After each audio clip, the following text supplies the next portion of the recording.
भद्रं कर्णैभिः शृणुयाम देवाः भद्रं पश्येमाक्षभिर्यजत्राः स्थिरैरङ्गैस्तुष्टुवागंसस्तनूभिः व्यशेम देवहितं यदायुः ॐ शान्ति शान्ति शान्तिः.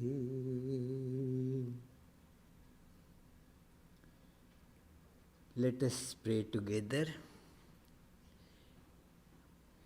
We offer our salutations to the all-loving being who endows all beings with consciousness. We meditate on the Lord, who is the origin of the universe.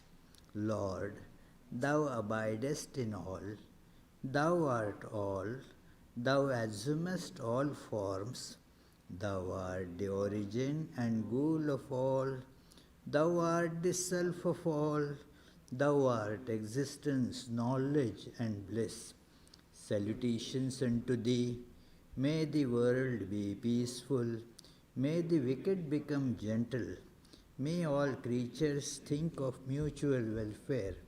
May their minds be occupied with what is spiritual and abiding. May our hearts be immersed in selfless love for the Lord. Peace, peace, peace be unto all. Welcome, dear friends, for this very special service. Today, in the morning till about 1:30 p.m., we observed the birth anniversary of Sri Ramakrishna with the worship, flower offerings, singing devotional songs. And now, a little while ago, from 4 to almost 5, we watched the very instructive video on the life and teachings of Sri Ramakrishna, especially various facets of his earthly life were beautifully depicted in that. And now it is time for contemplating on his life and teachings through this symposium, where we have three very learned speakers who are also practicing the teachings which emanated from the life of Sri Ramakrishna. So that gives us insight. Each speaker opens up like a window, and through each window we see how the life of Sri Ramakrishna looks and what we can imbibe from that. So we shall begin the symposium with an opening song. The song is actually a beautiful hymn composed by one of his very near disciples, Sri Ramakrishna's close disciple, Swami Abhedananda. He had composed so many wonderful hymns. He was actually at the New York Center for about 20 or so years, and we shall have this performed by three very good singers, led by Abhijit, then Sukalyan. Our Tapos Talukdar will be on harmonium, and Tushar will play the tabla. So please start.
Thank you. It was a very nice presentation. Now we begin with the symposium. We have 3 speakers. The first speaker would be Professor Sukalyan Gupta. He is Professor of Environmental Engineering, am I right? Yes. Yeah, so good, yeah. It is at the University of Massachusetts, Dartmouth.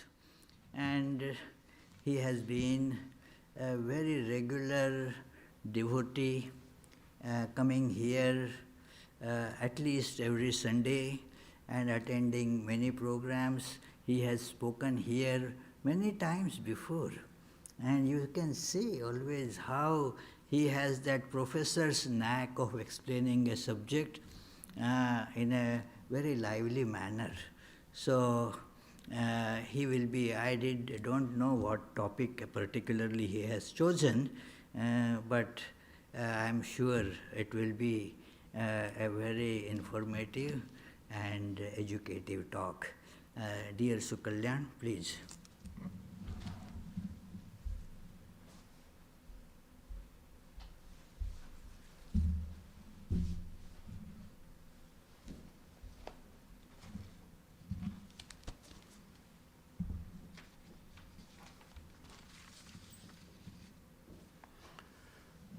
स्थापकाय च धर्मस्य सर्वधर्मस्वरूपिणे अवतारवरिष्ठाय Ramakrishnaaya te namaha.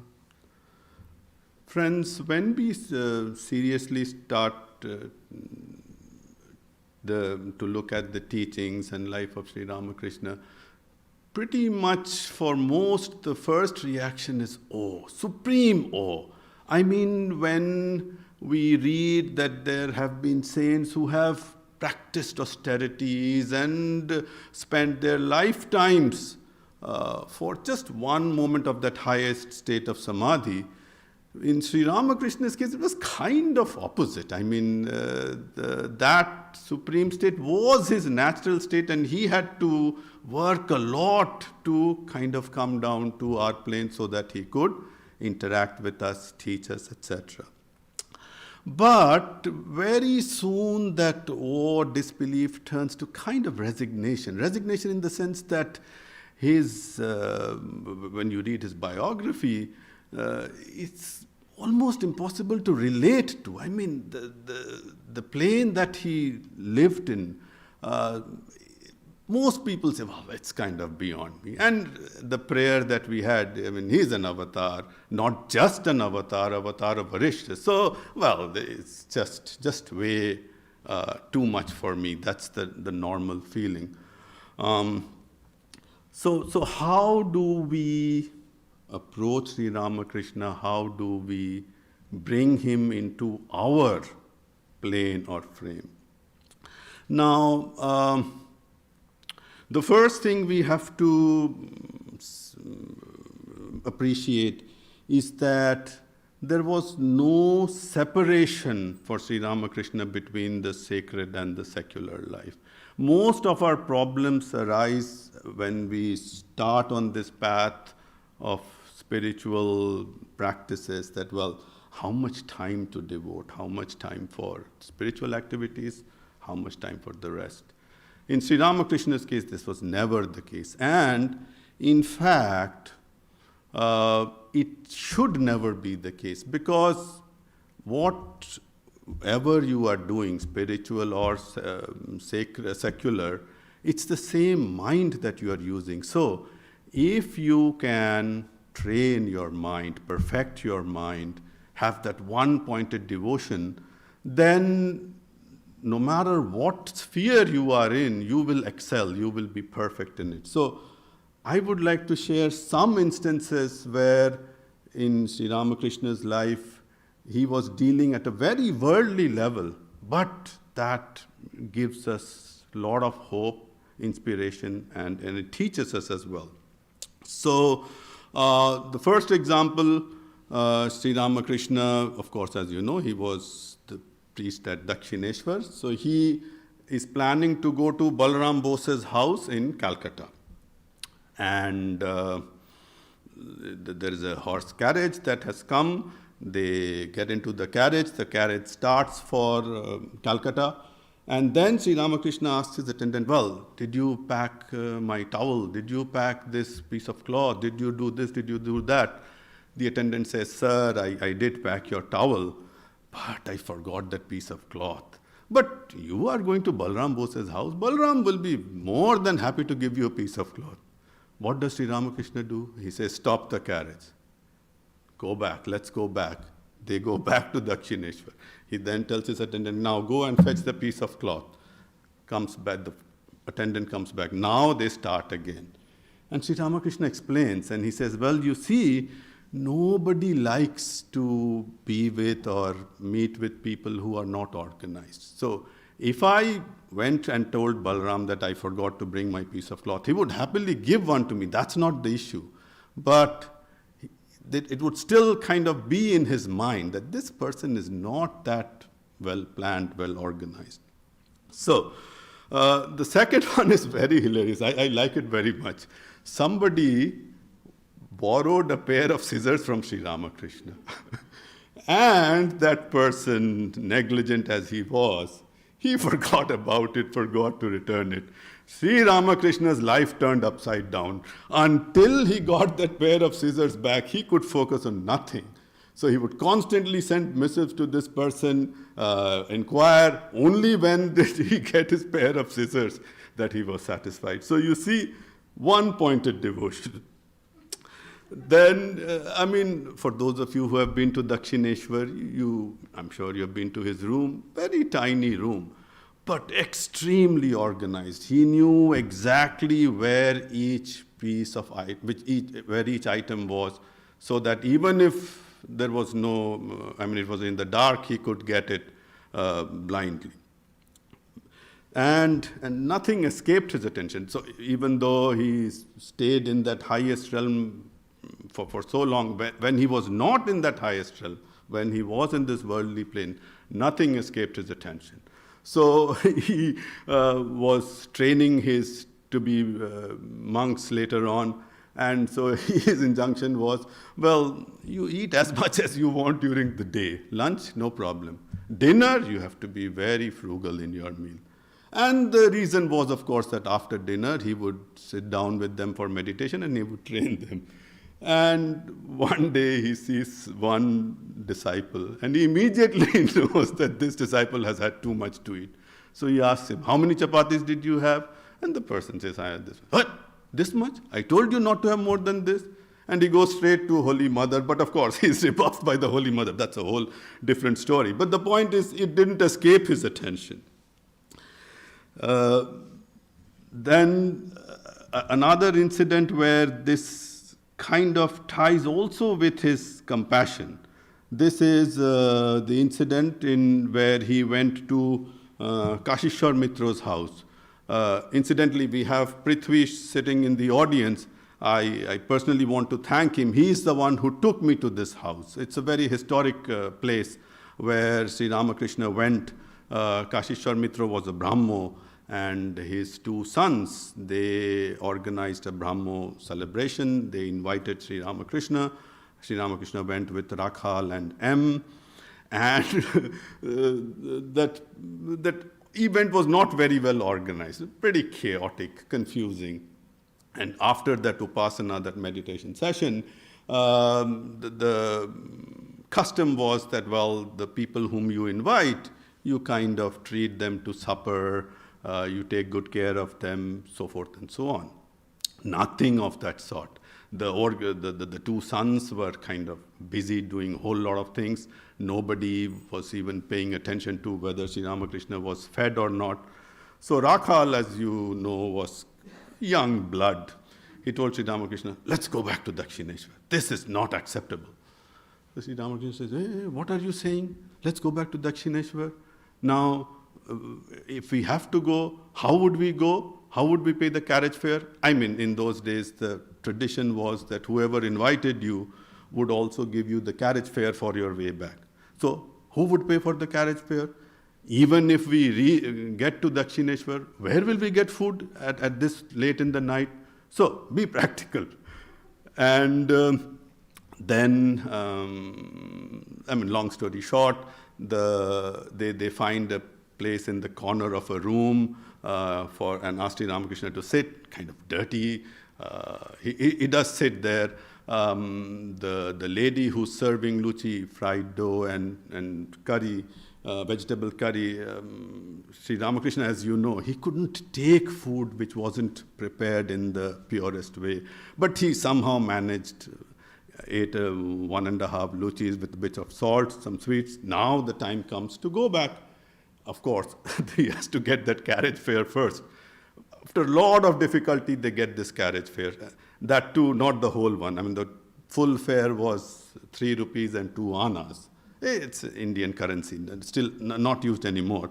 But they gave him only 3 rupees, so he had to pitch in 2 annas of his own. Anyway, so they come back. M writes later that, well, besides these 2 reasons that Sri Ramakrishna told Rakhal, the third reason was that if he left that place without eating in a huff, that would bring amangal, that would bring misfortune to that family that had invited him. So he could never, subscribe to that. So you see, not just being practical, but also being very compassionate. Then we come to his example with Jogin, Swami Yogananda.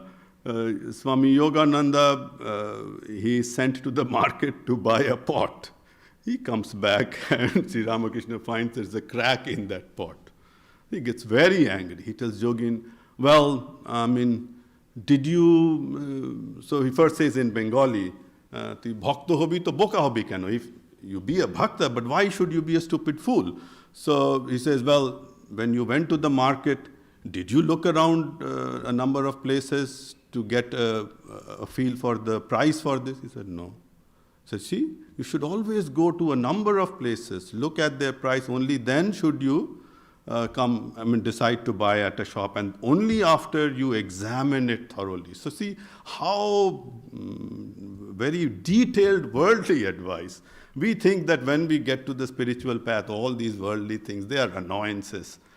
But no, the same mind, the mind, once it is developed, it will not feel like that. Then we come to his adherence to truth. Whatever would come out of his mouth, never ever would he renege on it. Just to give you a very simple example, Dakshineshwar house, there was a house nearby, a garden house nearby, Jodu Mollik's house. Jodu Mollik. So one day, Sri Ramakrishna and Jodu Mollik, they were kind of just there, and Sri Ramakrishna promised that he would come to Jodu Mollik's house some day. And the day went by, the evening went by, night fell. Suddenly Sri Ramakrishna realized, I had promised Jodu Mollik that I would go to his house, and see, I completely forgot. So this is midnight. What does he do? He brings an attendant. He goes to Jodu Mollik's house. Of course, it's midnight. The gate is locked. So he just puts 1 foot below the gate so that his foot is on Jodu Mollik's property. And he says, oh, Jodu, hello. I had promised you, but I'm sorry, I forgot. So here I come. And then he goes back just to keep his word. And a similar other incident now with another garden house owner, Shambhu Mollik. So Shambhu Mollik was kind of his disciple, considered Sri Ramakrishna the guru. Sri Ramakrishna would go for a walk to his garden house. So one day while they were walking, Sri Ramakrishna was talking about his ailments, mainly his stomach troubles. He used to face a lot of indigestion, stomach problems. So Shambhu Mollik, though he was not a doctor, he knew a little bit of medicine. So he said, well, I'll give you some opium. Now, in those days, opium was not banned or regulated or anything, easily available. So Shambhu Mollik said, I'll give you some opium. Sri Ramakrishna said, okay. And then they both forgot.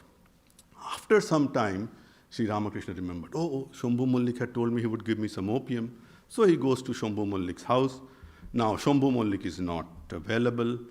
His attendant, who was in that dispensary in that house, so he is there. So he asked Sri Ramakrishna. Sri Ramakrishna says, well, see, Shambhu had told me he would give me some opium. He says, okay, I'll give it to you. So he just goes, gives a packet of opium, and Sri Ramakrishna starts walking back to his Dakshineshwar house. So no sooner had he started than his feet became leaden. He just couldn't move. Then he was thinking, what happened? Then he realized, you see, I had talked to Shambhu, and Shambhu had told me he would give me the opium, but Shambhu didn't. His attendant did, so this doesn't count. So he comes back. Now Shambhu is not available, his attendant is also gone. So what does he do? He throws that packet in the room, says, Shambhu, this is your packet, I return it to you. Just because the word that you give, you cannot renege on it. Now, besides these kind of injunctions and teachings, it's also a very perfect synthesis with compassion in the sense, and empathy. I mean, empathy is the word that is being used around so much nowadays in these pandemic times. Just to give you one example, I mean, if you read the biography, which all of you have, Sri Ramakrishna's longest serving attendant was Hriday, his nephew. But as you know, long story short, he was fired from the Dakshineshwar complex. So one day, Sri Ramakrishna is in his Dakshineshwar room talking to some devotees, getting ready for a conversation, when the word comes that Hriday has come. So Sri Ramakrishna comes out and he sees Hriday very repentant, weeping profusely, prostrate on the ground, asking for forgiveness. Now, this is the person who was fired, and he fired for genuine reasons. What does Sri Ramakrishna do? We see tears rolling down his cheeks. Okay? So much compassion, even for somebody who did kind of very unmentionable things. But then, what is so interesting is, he tells Hriday, see, now it's not a good time. This is the time for my meeting with the devotees. Come some other day. So he has that compassion, but he doesn't let that compassion or empathy intrude into his disciplined life. That is very illustrative to me. And one final example, which, I mean, the little background to that is when we face instances where we think people have been unfair to us, we say, oh, it's caused so much pain to my self-respect. Self-respect, very important to us. But we need to kind of examine what exactly this self is, whose respect we are talking about. So the incident is with Girish Chandra Ghosh, as you know, the very well-known playwright, but also Girish has its own problems. So one day, Sri Ramakrishna went to the theater to see Girish's play, Nimai Shonnashi, and then the plan was that after the play, Girish would feed him supper there in the theater itself, and then Sri Ramakrishna would come back. So after supper, Girish was totally drunk. And now he comes to Sri Ramakrishna and says, you be my son. So Sri Ramakrishna says, my son? Why should I be your son? I'm your guru, I'm your Ishta. Why should I be your son? And Girish, of course, he's drunk. I mean, he doesn't know what he's talking about. He says, no, I'm your father, you be my son. Sri Ramakrishna says, my father was such a pure soul. How can you be my father? So, little bit of argument, but his Sri Ramakrishna's attendants, they realize Girish is completely gone case. So they start taking Sri Ramakrishna towards the carriage, and Girish becomes extremely angry and he showers most abusive language. Anyway, they come back to Dakshineshwar. Sri Ramakrishna is very disturbed. I mean, who would not? So the next day, he's sitting in his room, and Ramchandra Datta comes. And to Ramchandra Datta, Sri Ramakrishna says, you see, yesterday I went to the Star Theatre to see Girish's play, and Girish, he abused me so much. And Sri Ramakrishna is actually asking for advice from Ramchandra Datta. So Ramchandra Datta also says, well, I mean, what else would he do? So Sri Ramakrishna is very taken aback. What do you mean by that?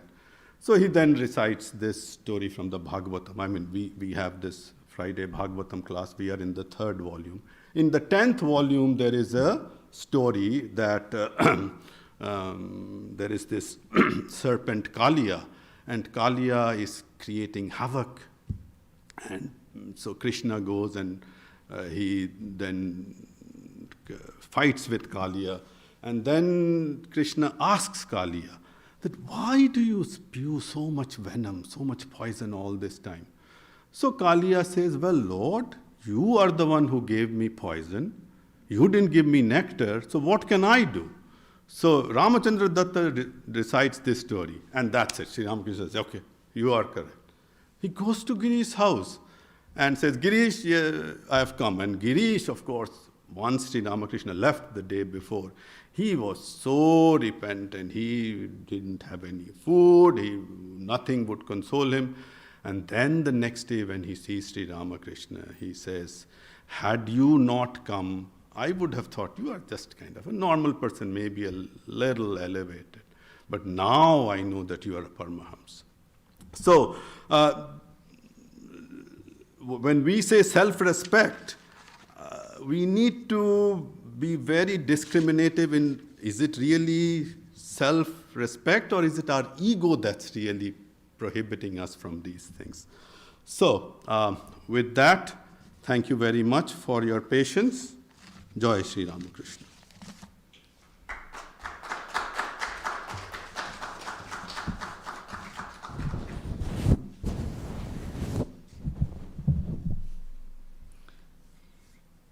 Thank you, Sukalyan, very nice. It is important to say that Sri Ramakrishna, although a person who would constantly get into that divine intoxication where there would be no boundaries, no names and forms around, that was his, as he mentioned in the beginning, that was his natural state. And just to have communication with us, just to teach us, he would come down to our level like a professor who knows much more than the students, but comes down to the level of students so that the teachings could be imparted. So, thank you, Sukalyan, for bringing out that how on the mundane level, so-called, he was so practical, and yet in a moment's notice, he would go into that state of absolute divine. So now we have another professor, Gloria Hernandez. So she has been coming here for about 18, 19 years, and she is a professor of Spanish literature. She has also studied Sanskrit and the Bhagavatam, one of her special studies. And she has also spoken here many times. I still remember her lecture on Sri Ramakrishna. Sri Ramakrishna smiles. The smile of Sri Ramakrishna. Very nice talk. And I'm sure today also we are in for a wonderful treat from Gloria Maite.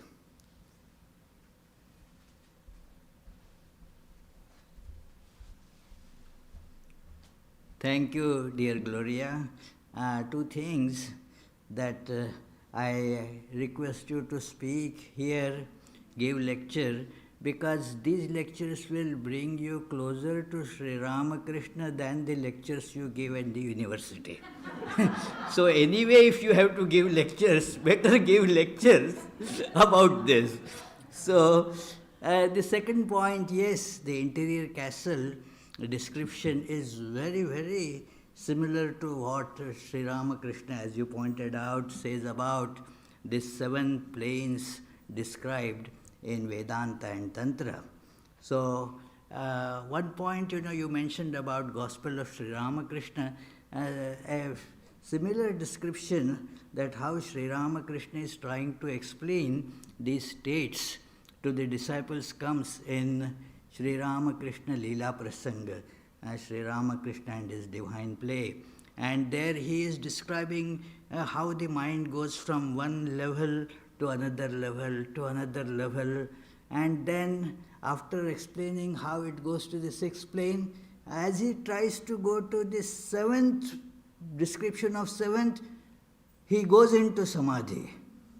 He cannot say anything. He then, after several attempts, he says, I wanted to tell you everything, but the Divine Mother kind of presses my mouth, doesn't let me speak. But then, did he not really describe what happens by going into samadhi? It was a demonstration. A picture, as they say, is 1,000 times more powerful than words. So he actually demonstrates that.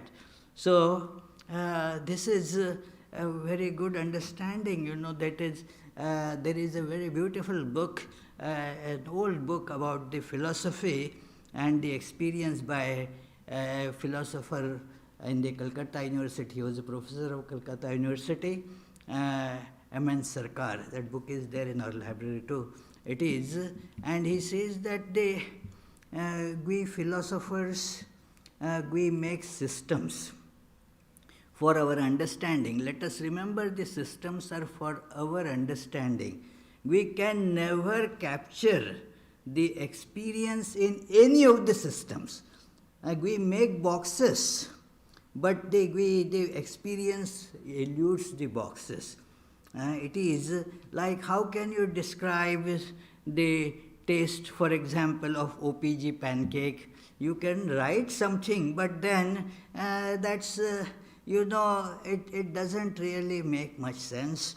It gives you some little idea, but the taste is an experience, and then you cannot completely describe it. Even the ordinary experience, what to speak of the great samadhi experience, you can never put it in a box, but that doesn't mean we should never make boxes. The boxes are for understanding. We make box so that we will understand, but let us remember that everything cannot be put in boxes of words. So very nice, thank you, Gloria. And then the third speaker is our friend Ajay. I won't even attempt to pronounce his full name. He can tell, Ezenwa. So please come forward. Yes. So for Gloria, we had to put, 2 layers so that she could be seen. For him, we removed all. Actually, we should have dug the floor here. Okay.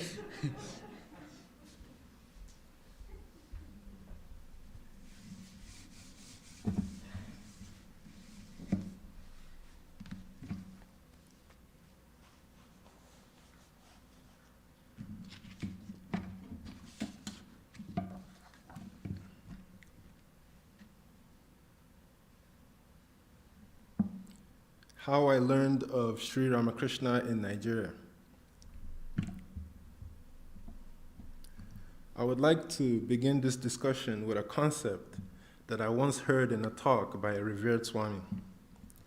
The concept is that of a psychological point. So what is this psychological point? Well, I understand it to be a receptive state of mind that arises periodically in the course of life. One comes upon a psychological point as a result of the circumstances of life. One may be pushed to it by suffering, or may be guided to it by a mentor, or may even be inspired by a vivid dream. But the main point is that it makes the mind more willing to change. The psychological point is a window of opportunity, an opportunity for change. As I reflect on my life, I see that coming upon the psychological point is one aspect of divine grace. I say one aspect because I observe that the grace of God is twofold. It is the meeting of an auspicious event and an auspicious state of mind. Both are key. An auspicious event with a resisting mind yields nothing. An open mind without a catalyzing event also yields nothing. So both are key. As I reflect on my life, I see a series of these twofold interactions that brought about positive change. I can express it thus. At that psychological point, I met so-and-so. And at that psychological point, I read such, and so on. In this discussion, I will describe one such junction of an auspicious event and an auspicious state of mind. So, what was the auspicious event? I read the Gospel of Sri Ramakrishna around 2015. And what was the auspicious state of mind?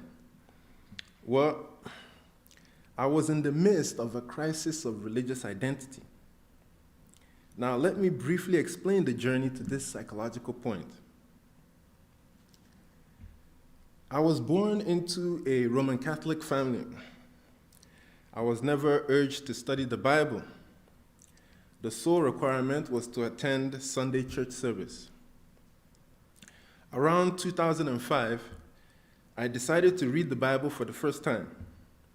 I was beyond shocked. Jesus of Nazareth was a revolutionary and a radical. I was attracted to him. But that attraction also generated an equal repulsion. I became totally averse to the Catholic faith. I dropped my Catholic identity then and there. Around 2009, I joined a Pentecostal church called Deeper Christian Life Bible Church. It encouraged a systematic and intensive study of the Bible. It was a period of tremendous change in my life. I felt that I had found my home. I was at peace for almost 2 years. My study of the Bible brought one personality to the forefront of my mind, the incomparable St. Paul. He was my hero. He was my ideal man. But gradually a doubt started to creep into my mind. I had the feeling that the religion that St. Paul preached was not the Christianity that I saw around me. I had the feeling that St. Paul preached a religion of spiritual experience. I began to understand that the way to salvation was not through morality, but through spiritual experience. But how to get this experience? I found no answers around me. I gradually became discouraged. I gradually dropped my Christian identity. But worst of all, I let go of my beloved St. Paul. I fell back into many bad habits. I created several new bad habits, and so I stumbled on for several years. Around 2015, I was searching YouTube for videos about Jesus Christ. I came across a talk on Jesus by an Indian mystic called Sadhguru Jagi Vasudev. I was intrigued and started to watch several of his talks. In one talk, he describes the relationship between a certain guru and his disciple. The guru, Sri Ramakrishna, had such great longing for his disciple, Narendra, that he would weep when separated from him. I was shocked by this description. I wondered, what type of strange guru is this? Weeping and crying and all this. How strange. But I was curious. So I did a Google search on Sri Ramakrishna. I saw there were many books about him. I saw one book called The Gospel of Sri Ramakrishna. I thought to myself, what blasphemy! Only the blessed words of the Lord Jesus merits the term gospel.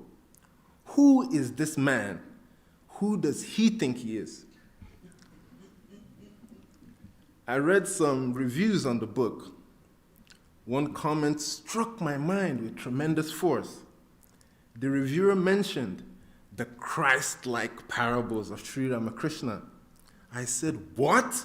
Again, this blasphemy. Christ is one and eternal. There is none like him. Who is this man? Who does he think he is? Christ-like. Impossible. I immediately downloaded the free PDF and set about finding out who this man was. As I read the words of Sri Ramakrishna, I soon realized that the title Gospel is not quite right for this book. The original Bengali calls it the Katamrita, that is, the words of nectar, or the nectar-like teachings. And this is much closer to the fact, because in my initial reading of the Gospel of Sri Ramakrishna, it did not preach any gospel to me. It only preached sweetness, that God is sweetness, that the love of God is the highest sweetness, that the goal of life is this sweetness. Dive deep, go forward into the ocean of sweetness. Spiritual life is not morose or somber. No, not at all. It's the cultivation of sweetness. It is the experience of sweetness, and it culminates in merging into that sweetness.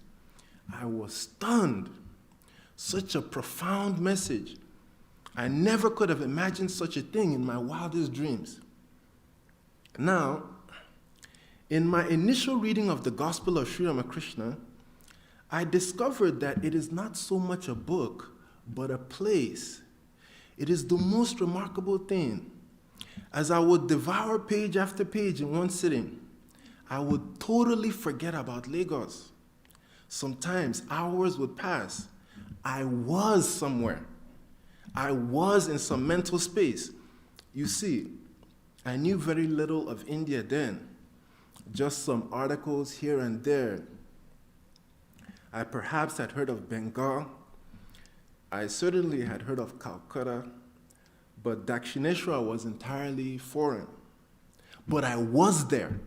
In 1883, I was there, sitting in some room with folks called Rakal, Latu, Naren, Baburam, and others. It was the most remarkable thing. I saw the song and dance. I saw the ecstasy. Then I would close the PDF file on my phone, and boom, I was back in Lagos, the abode of chaos, the blaring of car horns. It was the most remarkable thing, this journeying back and forth from the mental Dakshineshwar to the physical Lagos, from the company of the master to the solitude of my room, from the joy of kirtan to the seeming mundaneness of everything else. In all truth, it was a crash course in an entirely foreign world. Who is Kali? Who is Krishna or Shiva? What is Samadhi? And on and on and on. The words of the master sent repeated blows to my mind. What? God is a mother? How? God is father only. What? God has form and again no form? Is that possible? What is this absolute reality? Can there be something beyond that great bearded man in the sky? Why should I repeat the name of God? Is that not the vain repetition that Jesus condemns? Now let me again mention the psychological point. In most states of mind, I would outright reject the countless foreign ideas presented by Sri Ramakrishna, because no one around me believed anything close to this. No one around me has even heard of anything like this. But I was at a psychological point where I was convinced that no one around me knew what they were talking about. But then again, the words of the master had the ring of truth. You see, truth is a peculiar thing. It requires no one to bear witness on its behalf. A true word stands on its own merit. It testifies of itself.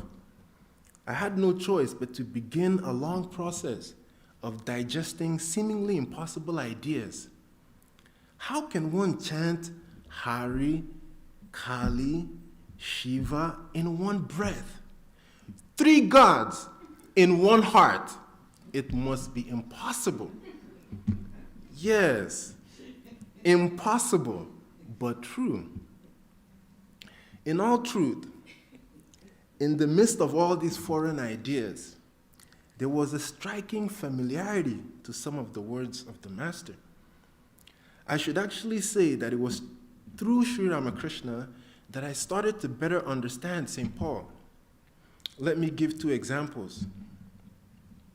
St. Paul says to the Athenians, "The Lord is not far from each of us, for in him we live and move and have our being."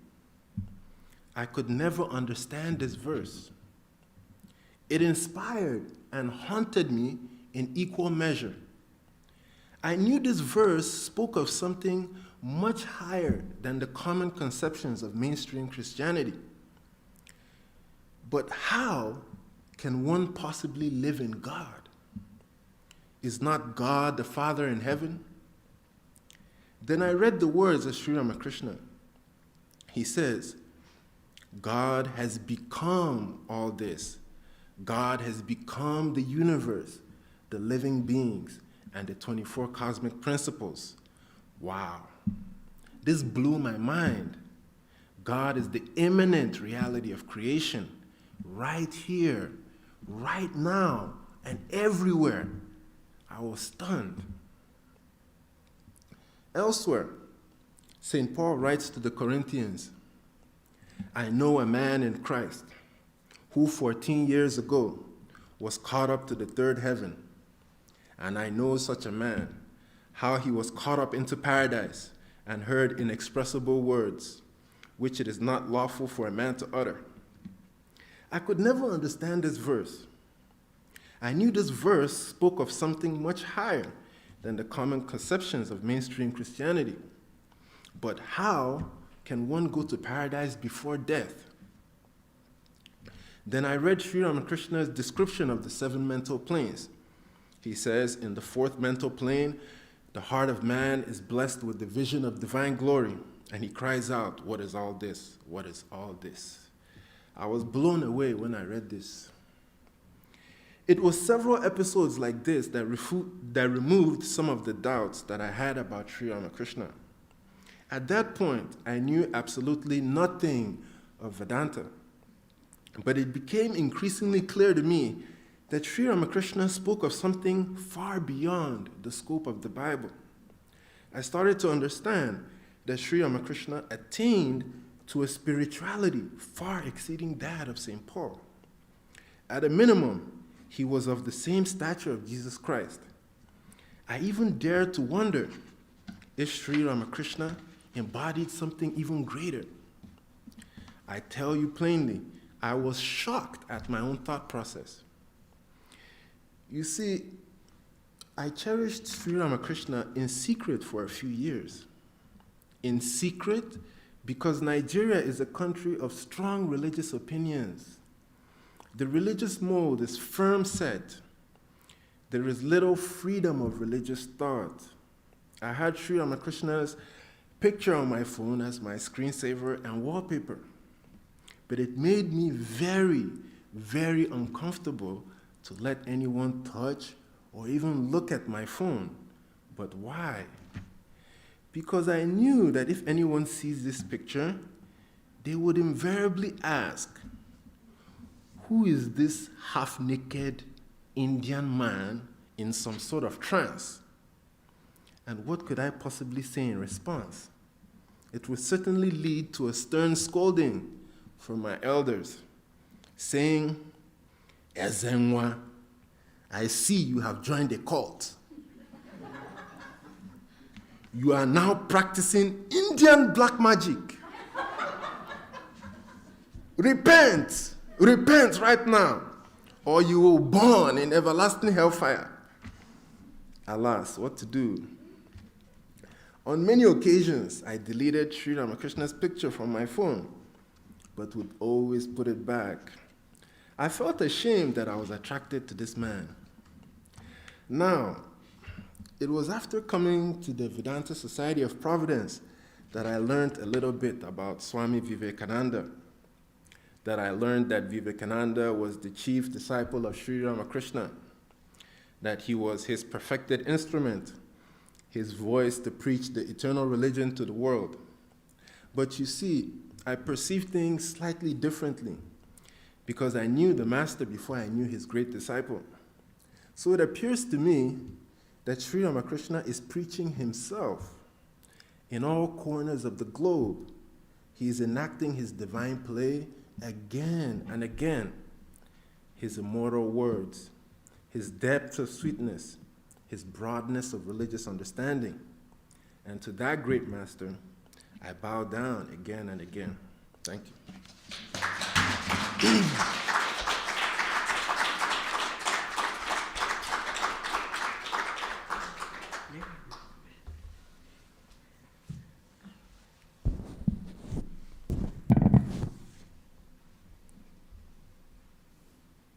What a powerful speech, a great storehouse opened, as it were, that how I just mentioned the last statement that Sri Ramakrishna preaches himself.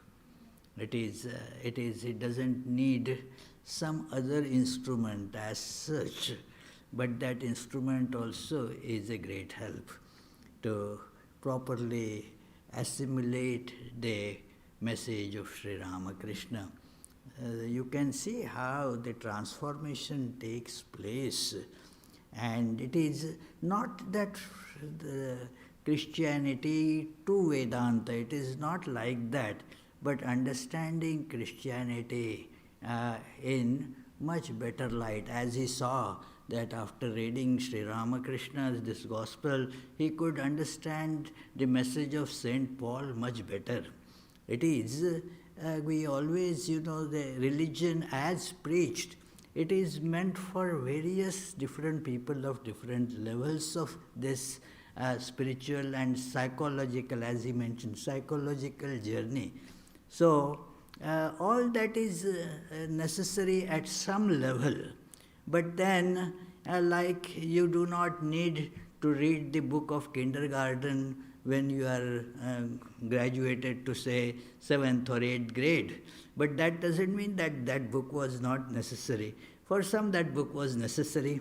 So it is like that the religious and spiritual life unfolds gradually. And Sri Ramakrishna helps us on this journey.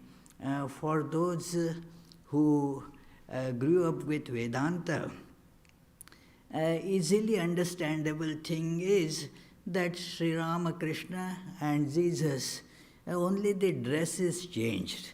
The being is the same. The same divine assumes human form again and again for the benefit of the world.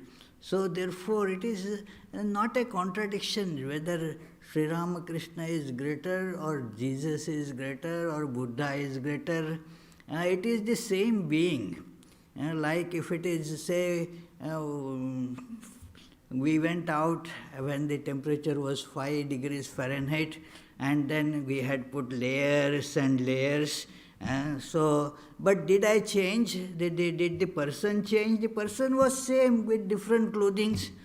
If you go to have a swim, you will be in a different attire. The same person would be putting on different attires according to the needs of the time. So Jesus was one such clothing. Our body, friends, is just clothing.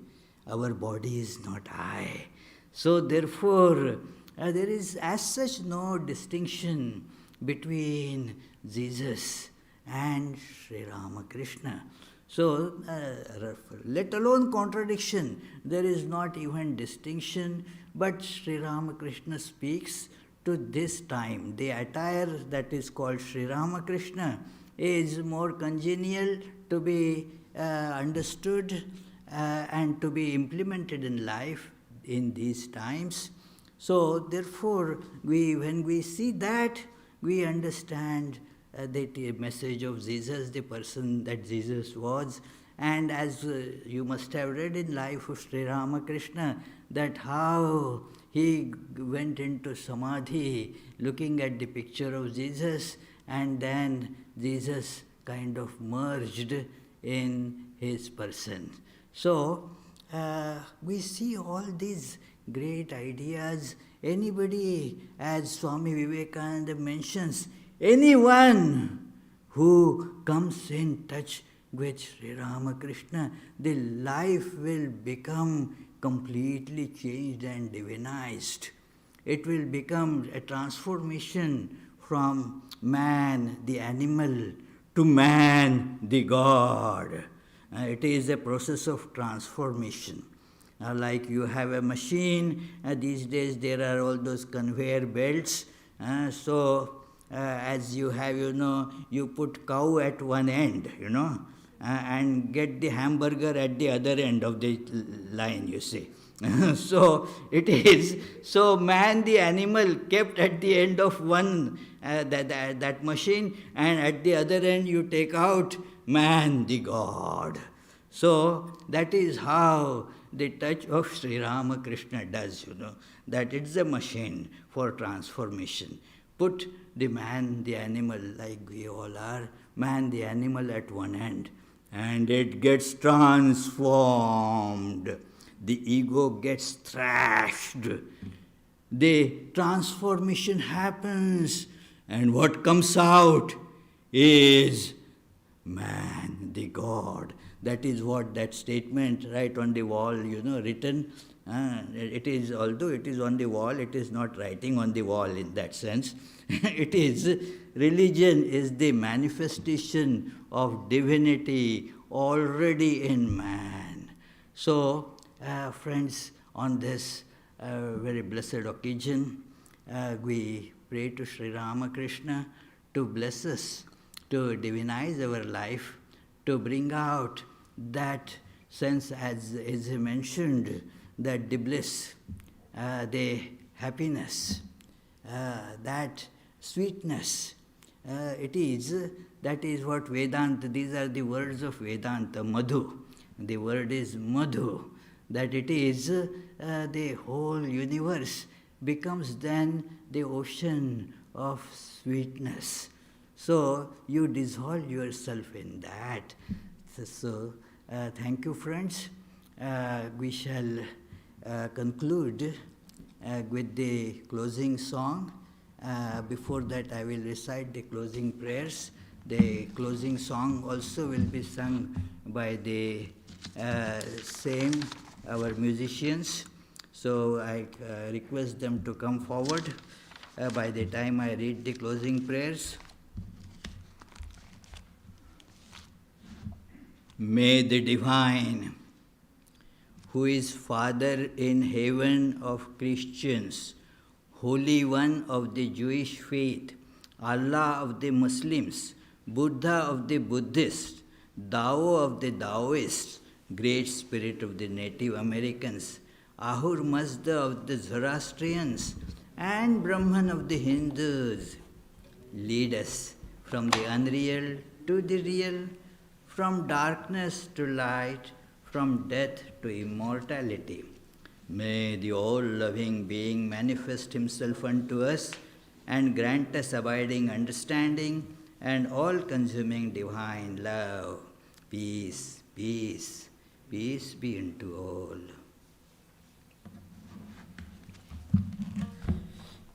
After this singing, there will be the Sankirtana, the chanting of the life and teachings of Sri Ramakrishna in a beautiful musical form. And then there will be prasad distribution. So please take prasad, that is the offered food. And the food that is offered is given as, like in Christians, they give the sacrament and so forth. So it's like that. So it is a holy food. So please take it on your way out.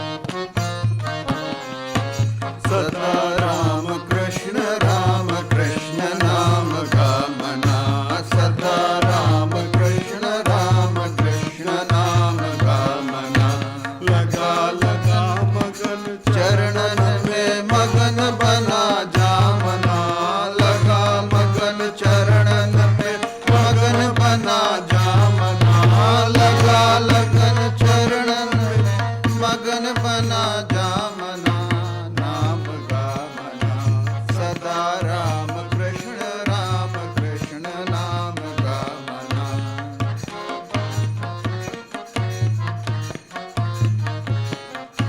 प्रभु पूर्ण काम है, परम शांति धाम है, शुभ कर चिर सुंदर नयनाभिराम है।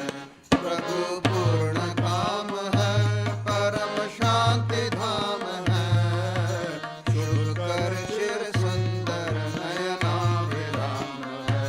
जान सत्य एकमेव वही, यह जग सपना मना, सत्य एकमेव वही, यह जग सपना मना, सत्य एकमेव वही, यह जग सपना मना, नाम गामना सदा राम कृष्ण नाम गामना।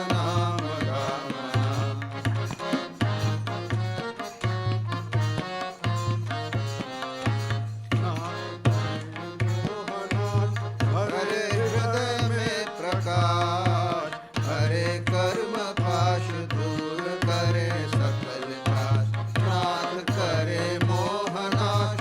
हरे हृदय में प्रकाश, हरे कर्म पाश दूर करे सकल त्रास। उनकी कृपा दृश्य मिटा दे समूल भवत श्यामना, कृपा दृश्य मिटा दे समूल भवत श्यामना, कृपा दृश्य मिटा दे समूल भवत श्यामना, नाम गामना सदा राम कृष्ण नाम गामना।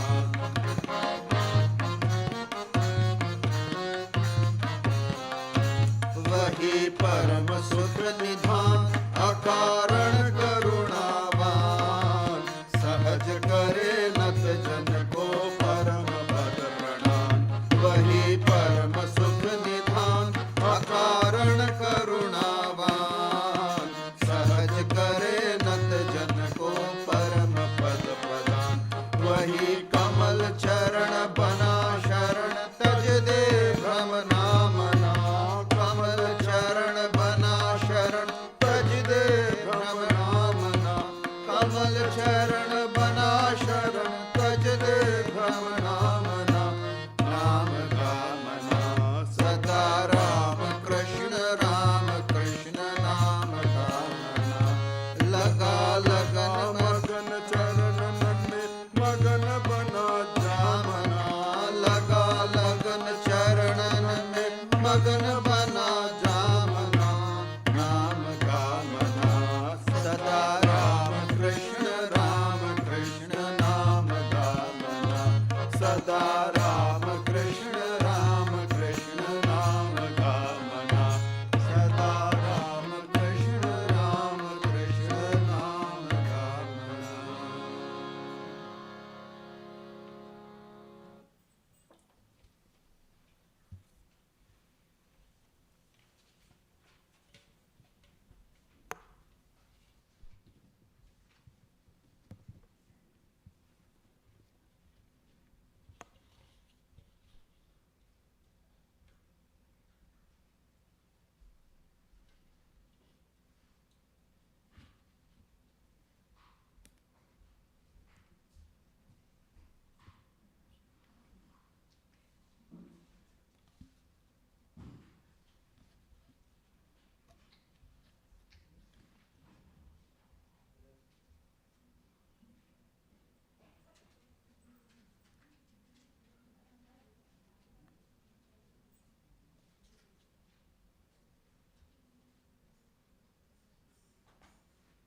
पूजिताय श्री शारदा देव्या विरतसेविताय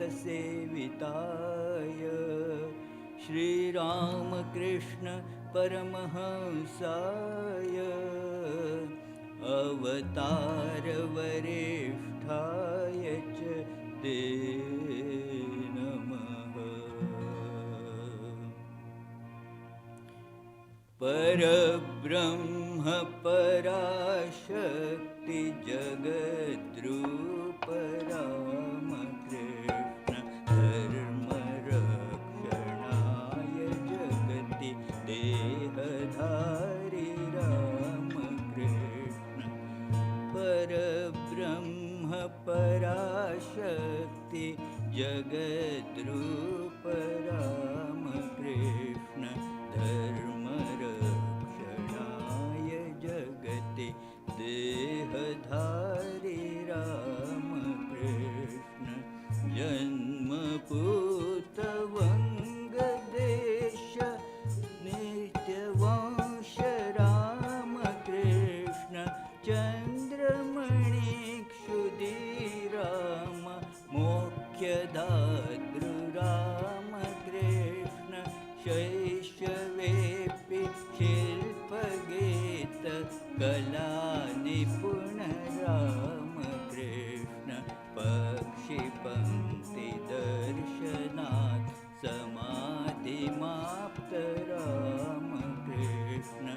सप्तमाब्दलुप्तपितृप्रेम बाल रामकृष्ण। बाल्य एव विरागाग्नि दह्यमान रामकृष्ण। भूतभुवि ध्यानमग्न बालयोगी रामकृष्ण। भिक्षुयोगी साधुसङ्ग मोदमान रामकृष्ण। विशालाक्षि सद्मपथे विस्मृतात्म रामकृष्ण। सूत्रधरण कालपालितत्प्रतिज्ञ रामकृष्ण। धनी दत्त भिक्षयाति तुष्यमान रामकृष्ण। सूरिसभाराजमान बालसूर्य रामकृष्ण। शैवरात्रिनाटके शिवायमान रामकृष्ण। श्रीनिवास वलयकार पूजिताङ्घ्रि रामकृष्ण। सदा भक्तिगीतदेव पूजनरत रामकृष्ण। कृष्ण राधिकागयुक्त राधिकाय रामकृष्ण। लोकशिक्षणं विहाय मोक्षकाम रामकृष्ण। दक्षिणेश कालिकार्चनादिनिरत रामकृष्ण। भक्तिहीन रासमणिं ताडितवन रामकृष्ण। जगन्मातृदर्शनाय रोरुवन हि रामकृष्ण। आत्महनन समय दत्त मातृदृष्टि रामकृष्ण। सर्वकाल जगन्मातृदृष्टिभरित रामकृष्ण। शिवोन्माद निरासाय कृतोद्वाह रामकृष्ण। विवाहे कृते पितवा चलं मनो रामकृष्ण। वैरवेय पादतले शिष्यभूत रामकृष्ण। तन्त्रशास्त्र साधने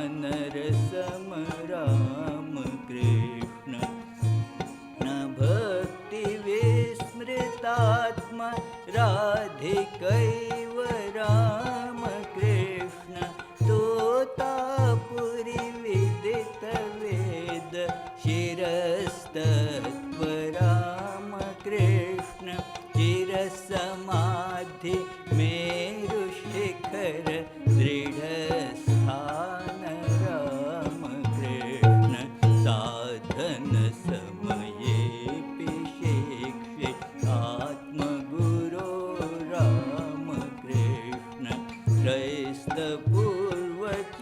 त्रैस्तपूर्वचित्रधर्म चरण निरत राम कृष्ण सर्वधर्म समानत्व सत्यदर्शि राम कृष्ण एकवस्तु विविध नाम तत्त्वदर्शि राम कृष्ण स्वपत्न्यै विशुद्ध हर्ष बोधदातृ राम कृष्ण प्रयागादि तीर्थनगर यटनशील राम कृष्ण तत्र दुःखि जनान्वेक्ष्य मोचिताश्रु राम कृष्ण स्वपत्न्याम् अपूर्वमातृदृष्टिभर्तृ राम कृष्ण समाधिस्थ शारदां सुपूजितवन राम कृष्ण ब्राह्म्य सभ्य केशवादि कर्षितवन राम कृष्ण भक्त सेवगागमं प्रतीक्षमाण राम कृष्ण साधु शिष्य भक्त वृंद भृंग कमल राम कृष्ण साधु शिष्य भक्त हृदय कमल तरणि राम कृष्ण नरेन्द्रादि छात्र कोटि शिक्षमाण राम कृष्ण भक्त पाप कर्षणात् हृजयाग्रस्त राम कृष्ण रोग दुःख निर्विषण्ण मनोयुक्त राम कृष्ण महासमाधौ हि पर ब्रह्मलीन राम कृष्ण परब्रह्म पराशक्ति जगद्रूप राम कृष्ण धर्मरक्षणाय जगति देहधारी राम कृष्ण निर्विकार निराकार परब्रह्म राम कृष्ण जगत्कर्तृ पातृ देव देव राम कृष्ण तैलवत्तिलेषु जगति अभिव्याप्त राम कृष्ण सर्वभूत हृदय देश बुद्धि साक्षी राम कृष्ण साधकाद्यनुग्रहाय वपुर्धर श्री राम कृष्ण सुंदर तनु दीप्त वदन कृपा दृष्टि राम कृष्ण सर्वकाल मंदहास रुचिर वक्त्र राम कृष्ण सुमन सापि छेद योग्य मृदु शरीर राम कृष्ण वेद शास्त्र पुराणादि सार वेतृ राम कृष्ण सर्व वेद शास्त्र वा प्रमाण कर्तृ राम कृष्ण ज्ञानी जनो यस्य पदेर्भकायितो राम कृष्ण कुशलमते तीक्ष्ण मना प्राज्ञ कवे राम कृष्ण दीनबन्धु दया सिंधु संश्रित गति राम कृष्ण अपरिशुद्ध गिरीश चंद्र शरणदातृ राम कृष्ण पुत्र शोक तप्त मातृ शांतिदायी राम कृष्ण कुष्ठ रोगी रुजा विनाशय श्री राम सुवर्णसमानत्व दर्शितवन रामकृष्ण सर्वदशा कनककामवर्जितयति रामकृष्ण आमरणं प्रास्खलितं ब्रह्मचर्य रामकृष्ण निखिलतमो शेषहन्तृ वासमान रामकृष्ण घनीभूत सत्यवयुन हर्षरूप रामकृष्ण प्रेमकूप पूर्णरूप शक्तिरूप रामकृष्ण सकल कुवासना बीज नाशकारी रामकृष्ण कलुषहरण मधुरधरण भवसुवैद्य रामकृष्ण सहज नित्य शुद्ध बुद्ध मुक्त रूप रामकृष्ण ज्ञान योग सिद्धि मचिरमाप भवान रामकृष्ण निर्विकल्प सिद्धिमाप्त राजयोगी रामकृष्ण देवनाम निशामगा अश्रुविमुग रामकृष्ण लोकसंग्रहाय सतत कर्मनिरत रामकृष्ण कृष्णयोग सिद्धितुल्य पादधूलि रामकृष्ण योगगम्य योगी गम्य देवदेव रामकृष्ण निखिल योगिपते योग सिद्धिदातृ रामकृष्ण परब्रह्म पराशक्ति जगद्रूप रामकृष्ण धर्मरक्षणाय जगति देहधारी रामकृष्ण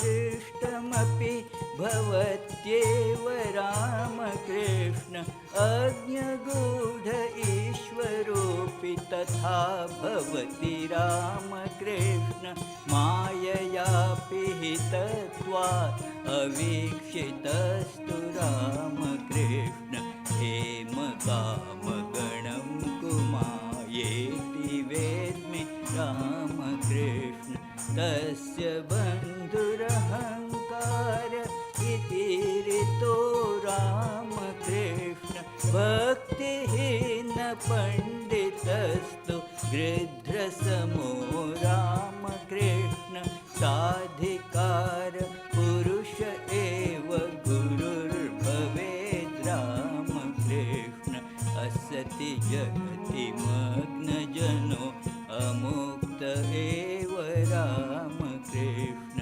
साधु संग नाम जपो मोक्ष करो रामकृष्ण मलिन वासना त्यजेधि साधन कृत रामकृष्ण सस्पृहस्य मुक्तिवचनम् अस्ति किं नु रामकृष्ण आत्मजय स्त्रीषु मातृभाव एव रामकृष्ण श्रद्धधान इमां मुक्तिम् अचिरमाप्य रामकृष्ण ईश्वरे प्रपत्तिरस्ति सुलभपथो रामकृष्ण विना शुद्ध मलिन विवेकेन मृगो रामकृष्ण परानुरक्त ईश्वरे मुक्त एव रामकृष्ण ज्ञान कर्म भक्ति पथा विमुक्तिदा रामकृष्ण निर्गुणं च गुणयुतं च परब्रह्म रामकृष्ण ईश्वरोऽपि याचनाधि कृष्णेरभृद रामकृष्ण हरेर्नाम गृहे यस्य भयं नास्ति रामकृष्ण परब्रह्म पराशक्ति जगत रूप राम कृष्ण धर्म देहधारी राम कृष्ण अनायास मृत्यु में वयच्छ गुरो राम कृष्ण दैन्य शून्य जीवनं प्रयच्छ देव राम कृष्ण क्लेशरहित मनो में कुरुष्वेव राम कृष्ण सत्यपूत वचो मेस्तु मुखे सदा राम कृष्ण अहिंसा च रक्तगता भवतु हरे राम कृष्ण पुण्य पाप विवेकोऽपि भवे देव राम कृष्ण ब्रह्मचर्य शक्तिरस्तु मे हि मनसि राम कृष्ण हृद्रवृत्तिमधियरधि च मास्तु राम कृष्ण मतिं देहि बलं देहि पदे स्थलं राम कृष्ण शुद्ध भक्तिरपि तवास्तु पदाम्बुजे राम कृष्ण राम एव कृष्ण एव भवान् उभय राम कृष्ण ब्रह्मरूप शक्तिरूप परमहंस राम कृष्ण परब्रह्म पराशक्ति जगद्रूप राम कृष्ण धर्मरक्षणाय जगति देहधारी राम कृष्ण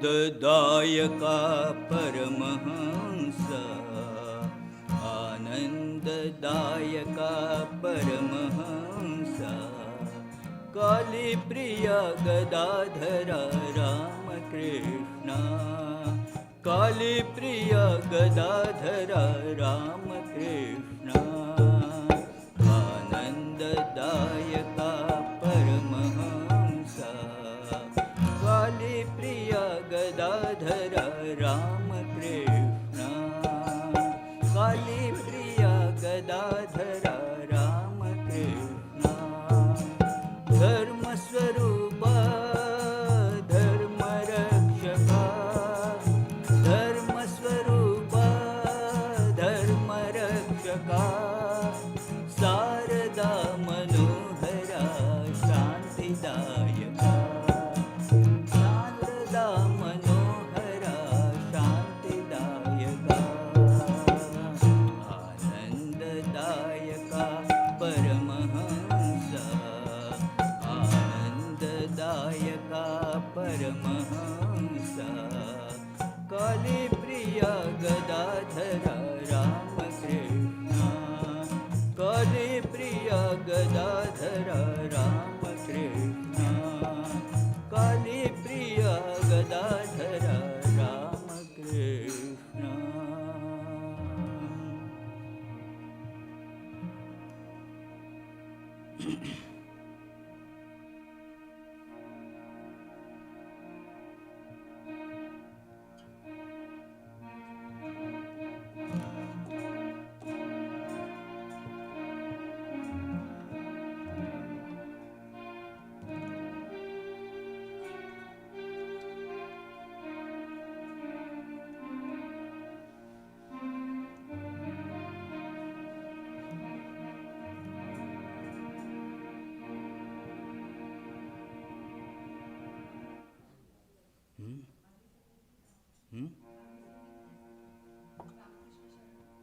रामकृष्ण शरणम हां ते येत नाही त्याच्यात ते संस्कृत येत नाही आहे ओके रामकृष्ण शरणम रामकृष्ण शरणम रामकृष्ण शरणम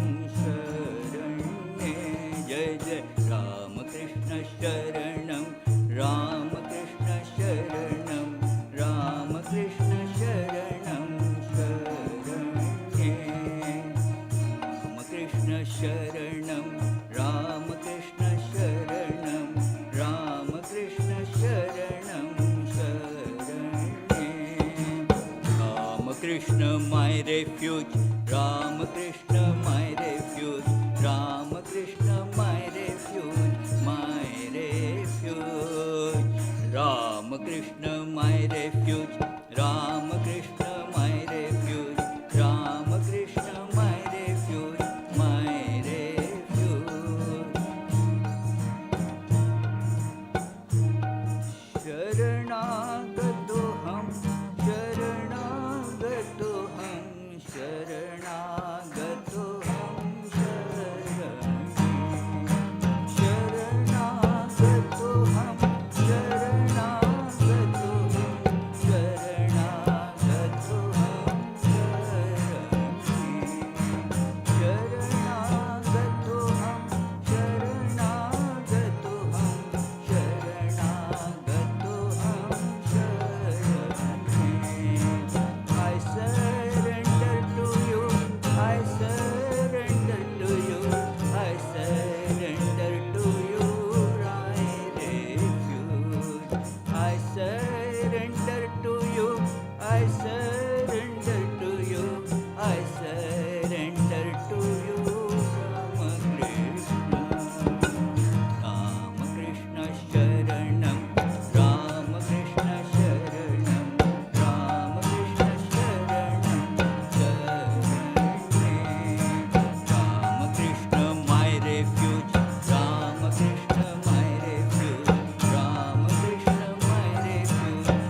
Jaya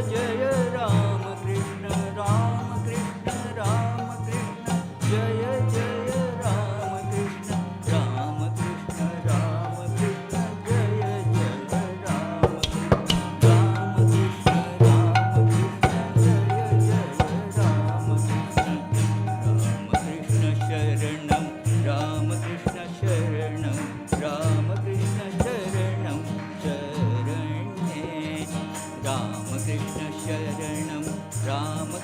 शरणं रामकृष्ण शरणं शरणे रामकृष्ण शरणं रामकृष्ण शरणं रामकृष्ण शरणं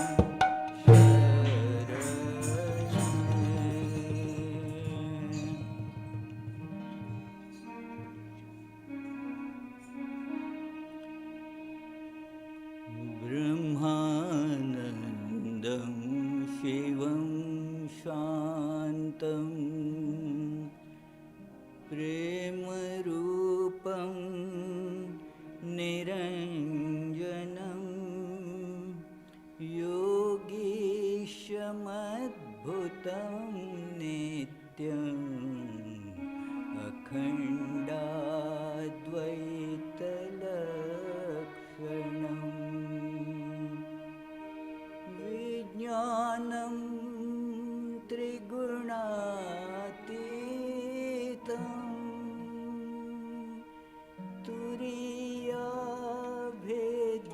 तुरीयाभेदसंज्ञितं सुबोधं सारदंश्चैव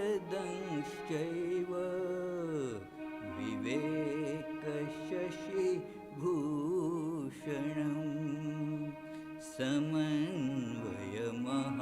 समन्वयमहाचार्यं युगधर्मस्वरूपिणं सर्वदेवस्वरूपं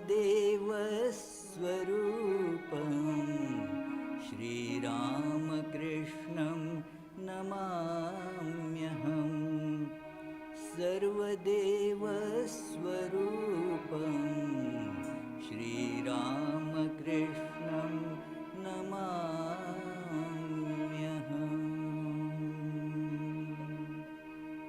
जय श्री रामकृष्ण देव की जय जय श्री शारदा देवी की जय जय श्री स्वामी विवेकानंद की जय जय श्री बुद्धदेव की जय जय श्री जीसस क्राइस्ट की जय.